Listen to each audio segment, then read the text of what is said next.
আসসালামু আলাইকুম, সবাইকে শুভ সন্ধ্যা জানিয়ে আজকের ব্লগ ভিডিওটি শুরু করেছি। আজকে আমি কি রান্না করে নিয়েছি আমার পরিবারের জন্য। আমার মামা আসছে, আমার ভাই আসছে, সাথে আমার বাচ্চারা, আমি সবার জন্য আমি আজকে কি রেসিপি রান্না করে নিয়েছি আমার প্রিয় ভাই ও বোনেরা, সেগুলোই আজকে আমি আপনাদের সাথে শেয়ার করব।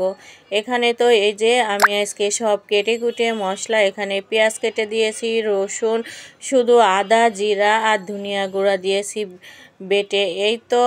আর সব কেটে কুটে দিয়েই মাংসটা হাতে মেখে বসিয়ে দিয়েছি, কারণ কাটা মশলা দিয়ে মাংস রান্না করলে খেতে কিন্তু অনেক বেশি ভালো লাগে, দারুণ একটা সুগন্ধি বের হয়। আর শুকনা মরিচ আমি আধা বাটা করে দিয়েছিলাম। শুকনা মরিচ অনেক মাংস রান্না করলে সেখানে আস্ত শুকনা মরিচ দিলে কিন্তু আরও বেশি খেতে ভালো লাগে। এদিকে আলুটাও আমি ভেজে নিলাম। আমার প্রিয় ভাই বোনেরা, এখানে প্রায় 2 কেজি মাংস নিয়েছিলাম আমি, কিন্তু এই মাংসর জাদুকারি আজকে একটা গল্প আছে, সেই গল্পটা আপনারা শুনলে হাসবেন। এই যে আমি প্রেসার কুকারে দিয়ে দিয়েছিলাম, আমার গ্যাসের পরিমাণটা কম ছিল চুলায়, তার জন্য আর একটু বড় বড় হাড় ছিল, তার জন্য মনে করলাম যে আমি প্রেসার কুকারে দিয়ে দিই। কিন্তু কি যে এক রহস্যময় ঘটনা ঘটে গেল, এতগুলো মাংস আমি রান্নার পরে এক টুকরা মাংস খুঁজে পাচ্ছিলাম না। আমার প্রিয় ভাই ও বোনেরা, মাংসগুলো একেবারে কিমা মতো হয়ে গিয়েছিল, যেহেতু আমার চুলায় গ্যাসের পরিমাণ, লাইনের গ্যাস তো একেবারে কম ছিল, অনেকক্ষণ পর পর একটা করে সিসি দিছিল, এই কারণে মাংসগুলো একদম সেই কিমা হয়ে গিয়েছিল। শুধু হাড়টি কয়েকটাই ছিল, আর মাংস যেগুলো সেগুলো সব মশলার সাথে মিশে গিয়েছিল। যখন আমি সবাইকে খেতে দিয়েছিলাম, আমি আর মাংস খুঁজে পাচ্ছিলাম না। আমার খুবই একটা লজ্জা পাচ্ছিলাম যে আমি এতগুলো মাংস রান্না করলাম, মাংসগুলো কই গেল।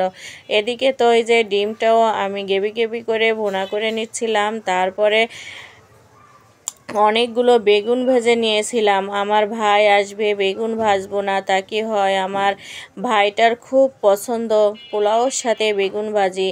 তারপরে আমার বড় ছেলেও খুব পছন্দ করে। এই তো আমি বেগুন ভাজি, পোলাও রান্না করলেই বেগুন ভাজি করে নেব। তারপরে ডিমের উপরে একটু ধনেপাতা দিয়ে দিলাম, যেহেতু একটু গ্রেভি করে যে মশলা রেখে আমি ভুনা করে নেব, তার জন্য একটু ধনেপাতা দিয়ে দিলাম। আর ডিমটা দেখেন আমি কি দারুণ করে ভুনা করে নিলাম।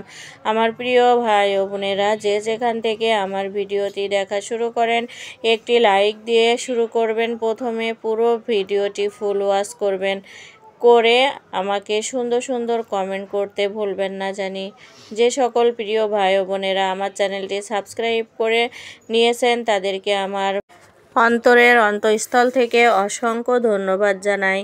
আর যেসব প্রিয় ভাই ও বোনেরা এখনটি আমার চ্যানেলটি সাবস্ক্রাইব করেন নাই, তারা অবশ্যই সাবস্ক্রাইব করে আমার পাশে থেকে যাবেন।